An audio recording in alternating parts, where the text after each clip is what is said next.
Bismillahirrahmanirrahim. Assalamualaikum warahmatullahi wabarakatuh. Alhamdulillah wa syukurillah amma ba'du. Alhamdulillah kita bisa berjumpa lagi ya. Walaupun tidak bertatap muka, kita bisa belajar online bersama. Kalian sekarang sudah kelas 12. Mari kita benar-benar untuk belajar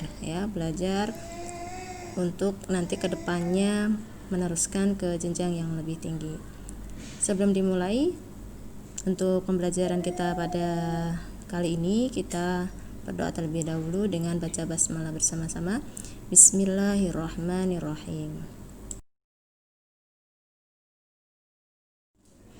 Oke, untuk pertemuan kita kali ini ya, untuk di kelas 12 semester ganjil, untuk materi bab pertama itu ada tentang rangkaian arus listrik SARA atau bisa dikenal dengan arus DC.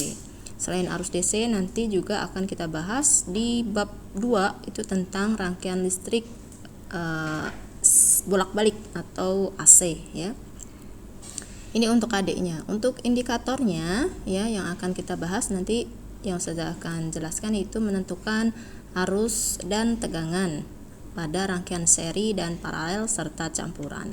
Nah, di kelas-kelas atau di sebelumnya pasti kalian di kelas 9 ataupun di kelas 10 atau 11 pasti kalian sudah pernah walaupun tidak membaca, setidaknya kalian pernah mendengar ya tentang rangkaian seri dan paralel.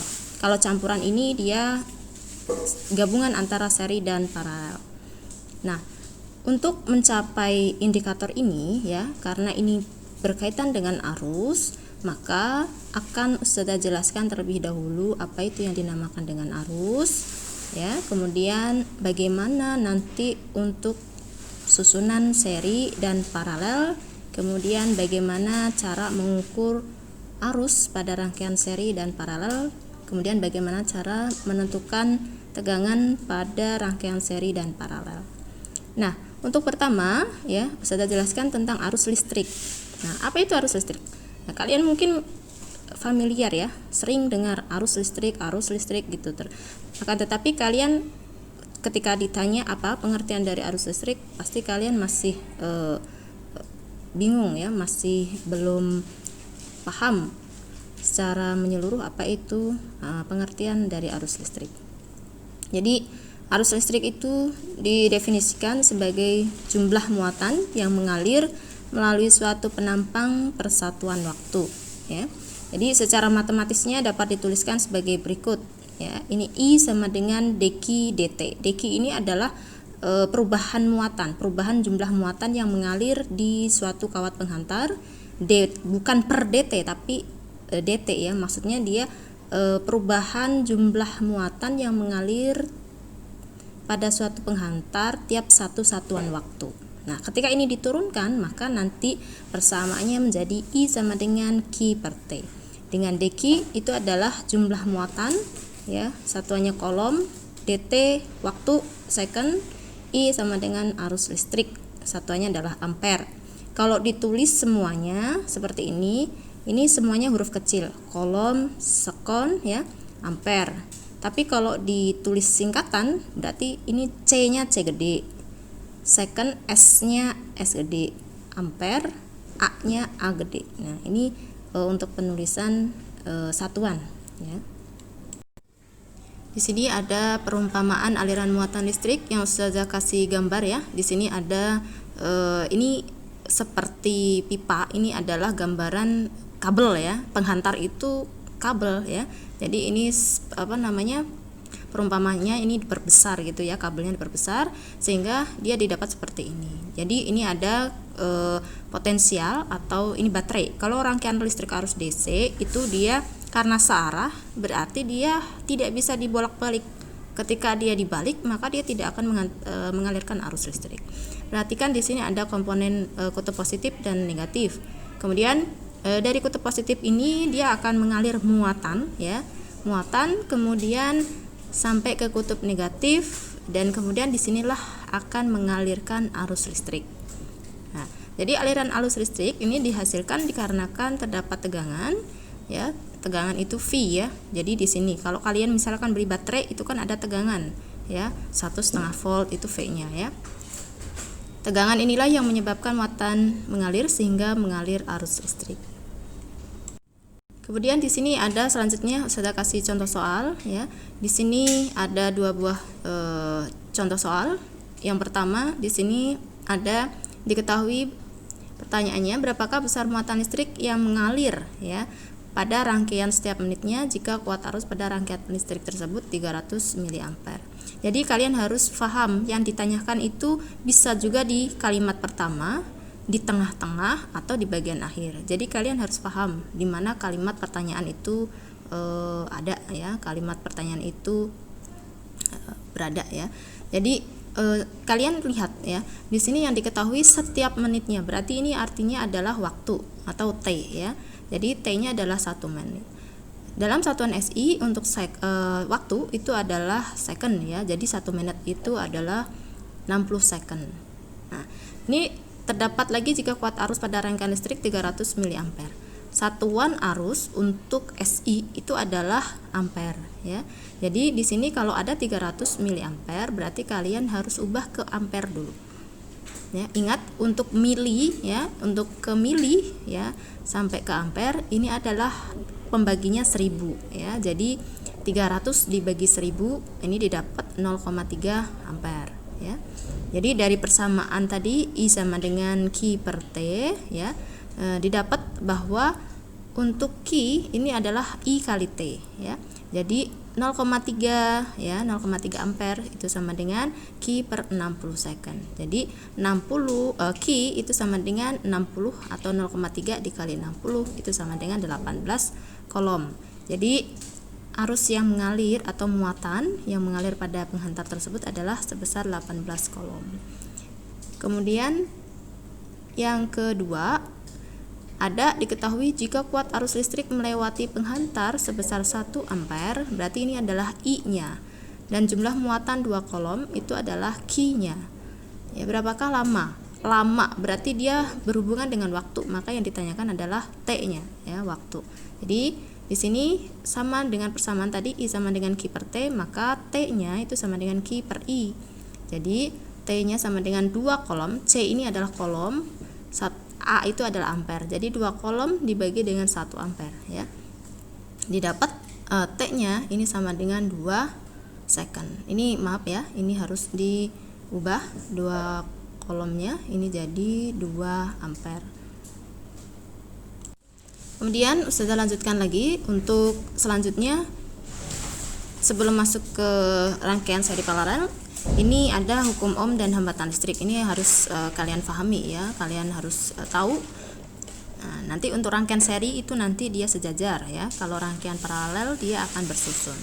Di sini untuk hukum ohm dan hambatan listrik. Hukum ohm itu dia penemunya ya, penemunya, dan hambatan listrik itu adalah R-nya. Nah, seperti pada gambar di sini ada sebuah tegangan ya, tegangan beda potensial. Kemudian di sini ada sebuah resistor atau R ya, hambatan. Kenapa dikasih R? Karena dia resistor ya, resistance atau hambatan. Di sini dia akan mengalirkan arus ya. Kemudian arus itu pengukuran arus itu dia melalui rangkaian seri ya. Untuk arus, kalau dia tegangan dia harus dihubungkan secara paralel seperti ini. Ini gambar untuk untuk mencari nilai tegangannya. Nah, alat yang digunakan bisa pakai multimeter ya, itu digunakan untuk mencari nilai arus dan tegangannya. Nah, di sini ada keterangan pada rangkaian tertutup. Pada rangkaian tertutup itu dialirkan ke baterai. Arus yang ditimbulkan oleh sumber tegangan, semakin besar sumber tegangannya, jadi semakin besar tegangan yang akan kita gunakan, maka semakin besar kuat arus yang mengalir. Hubungan kuat arus dan tegangan itulah yang disebut dengan hukum ohm. Nah, bunyi hukum ohm itu sendiri adalah di sini besar kuat arus listrik yang mengalir pada suatu penghantar berbanding lurus dengan beda potensial ujung-ujung tersebut ya.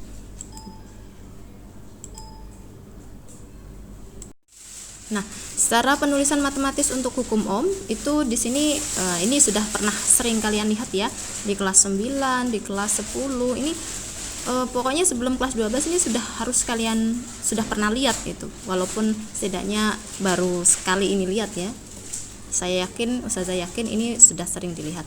Nah, di sini untuk penulisan matematis hukum ohm ini adalah ada karena tadi besarnya tegangan itu adalah berbanding lurus ya dengan I-nya dan berbanding terbalik dengan hambatannya. Sehingga dituliskan persamaannya V per I sama dengan R. Dengan V itu beda potensial tegangan atau tegangan ya, satuannya adalah volt. Kemudian I ini adalah kuat arus ampere dan R adalah hambatan ya, satuannya ohm. Dan di sini ada contoh soal ya. Ini diketahui ya, yang pertama soalnya jika terdapat hambatan ya 9 ohm dan sumber tegangan 9 volt, maka berapakah kuat arus yang mengalir pada suatu rangkaian? Maka di sini kita tulis terlebih dahulu yang diketahui. R-nya 9 ohm, V-nya 9 volt. Kemudian ditanya I ya, jawab. I itu sama dengan V per R, maka I sama dengan 9 per 9 atau 9 bagi 9 itu sama dengan 1 ampere. Ya, jadi arus yang mengalir pada suatu penghantar itu adalah 1 ampere. Kemudian yang kedua, suatu rangkaian dengan hambatan 20 ohm dan tegangan 30 volt, berapakah arus yang mengalir pada rangkaian? Di sini dia diketahui R-nya 20 ohm, V-nya 30 volt. Ditanya I. Nah, maka di sini I sama dengan V per R, maka I-nya, V-nya kita masukkan, V-nya 30, maka ini 30. R-nya 20, maka 30 bagi 20 sama dengan 3 per 2 ampere. Ini kenapa Ustazah tulis besar? Karena ini adalah dinotasikan, jadi harus ditulis besar. Kalau ditulis penuh ya, tulisan penuh itu A-nya kecil, ampere ya, ampere. Oke, silakan nanti ditulis ya. Oke, terakhir ini tentang hambat jenis penghantar ya, karena nanti kalian harus pahami dari sebuah penghantar itu ada yang dinamakan dengan hambatan jenis. Nah, ini hambat jenisnya, besar kecilnya hambatan suatu penghantar itu dia bergantung pada panjang kawat ya. Jadi semakin panjang ya, kemudian luas penampangnya itu semakin besar, maka hambatannya kan semakin kecil ya. Sebaliknya ya, persamaannya R sama dengan rho kali L per A ya. Rho itu hambat jenis, satuannya adalah ohm meter, sedangkan L ini adalah panjang kawat meter, A itu luasnya ya, luas dari penghantar tersebut atau luas penampang, satuannya meter persegi. Nah, contohnya di sini ada kawat penghantar panjangnya itu 5 meter dan luas kawatnya itu 0,004 meter persegi ya. Hambatan jenis kawat itu 1,5 kali 10⁻³ ohm meter. Tentukan hambatan kawat tersebut. Nah, di sini dia diketahui L-nya. Ini bukan I ya, tapi L. L sama dengan 5 meter. Kalian kalau bingung tentang simbolnya, kalian lihat satuannya. Kalau satuannya meter berarti ini L ya. Kalau ini ampere berarti I. Karena ini meter berarti ini L. Ini A, luas penampang, satuannya meter persegi 0,0004. Ya, udah kelas 12, sudah SMA, semuanya angka desimal harus kalian pahami dengan notasi ilmiah. Perhatikan ini 4 ya. Ini nolnya berapa? Berapa angka di belakang koma? 1 2 3 4. Oh, berarti karena di 0 berarti ini 4 kali 10 pangkat min 4, bukan pangkat 4 ya. Rho-nya 1,5 kali 10⁻³ ohm meter. Nah, kita masukkan rumusnya R sama dengan rho kali L per A ya.